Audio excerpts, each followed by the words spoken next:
Very good morning.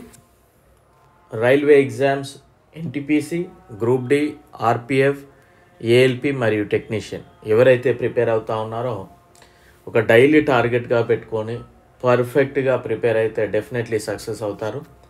ఏదో పైన చదువుదాం, ఏది పడితే అది చూద్దాం, ఏదో ఒక ప్రీవియస్ పేపర్ చేసి క్రాక్ చేద్దామంటే కాని పని.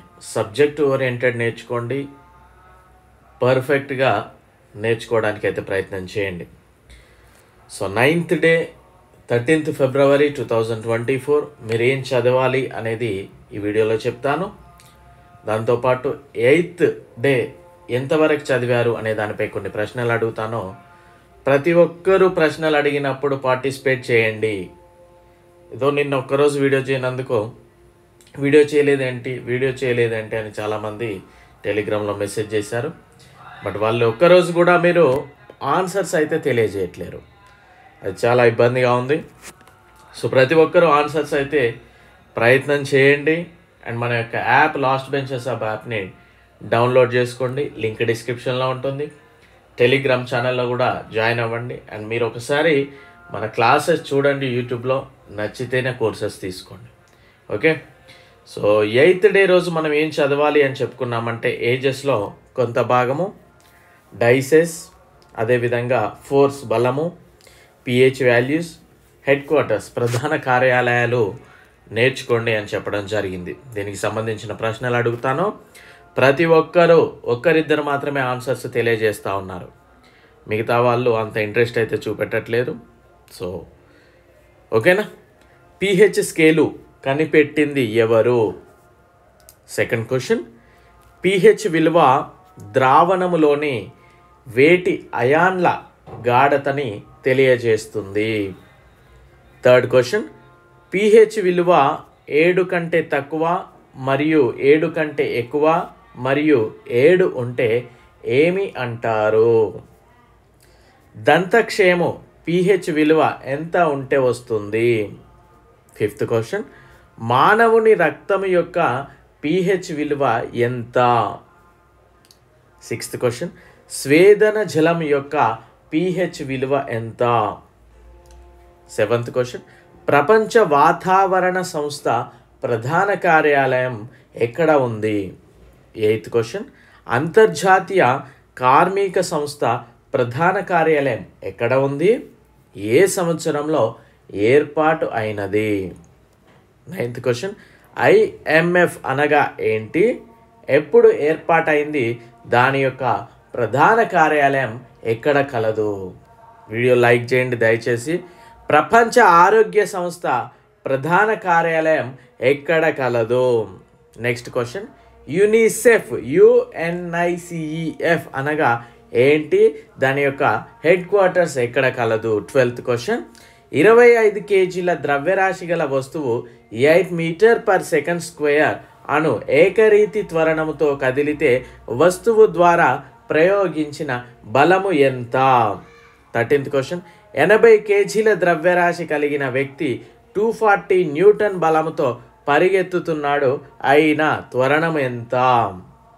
14th క్వశ్చన్, 80 kg ద్రవ్యరాశి గల వస్తువు 5 సెకండ్లలో 5 m/s నుండి 15 m/s వరకు వేగం పొందింది. వస్తువుపై చూపిన శక్తి యొక్క పరిమాణాన్ని కనుగొనండి. అదేవిధంగా నెక్స్ట్ క్వశ్చన్ 15th క్వశ్చన్, ఇది బలానికి ప్రమాణాలు ఏవి? 16th క్వశ్చన్, క్షేత్ర బలము అనగా ఏంటి? ఉదాహరణలు ఏంటి ఇవ్వండి. 17th క్వశ్చన్, ప్రమాణ వైశాల్యం గల తలంపై లంబంగా పనిచేసే బలాన్ని ఏమంటారు? Next 18th question, opposite to the face of 5. ఈ డైస్ కనుక చూసినట్లయితే ఇది 18th క్వశ్చన్ అండి. దీంట్లో 5కి అపోజిట్లో ఏది ఉంది అనేది తెలియజేయండి. అండ్ నెక్స్ట్ 19th క్వశ్చన్, ఈ డైసెస్లో కనుక చూసినట్లయితే 2కి అపోజిట్లో ఏమనేది ఉంటుంది? నెక్స్ట్ క్వశ్చన్ 20th క్వశ్చన్, ఈ డైస్ని ఓపెన్ చేస్తే ఈ విధంగా ఉంది, అయితే ఇందులో ఏది సరైన డైస్ అనేది తెలియజేయండి. నెక్స్ట్ క్వశ్చన్ 20 క్వశ్చన్స్ అండి. ప్రతి ఒక్కరు కూడా పార్టిసిపేట్ చేయండి మిత్రమా. ఓకేనా? ప్రతి ఒక్కరు పార్టిసిపేట్ చేయండి.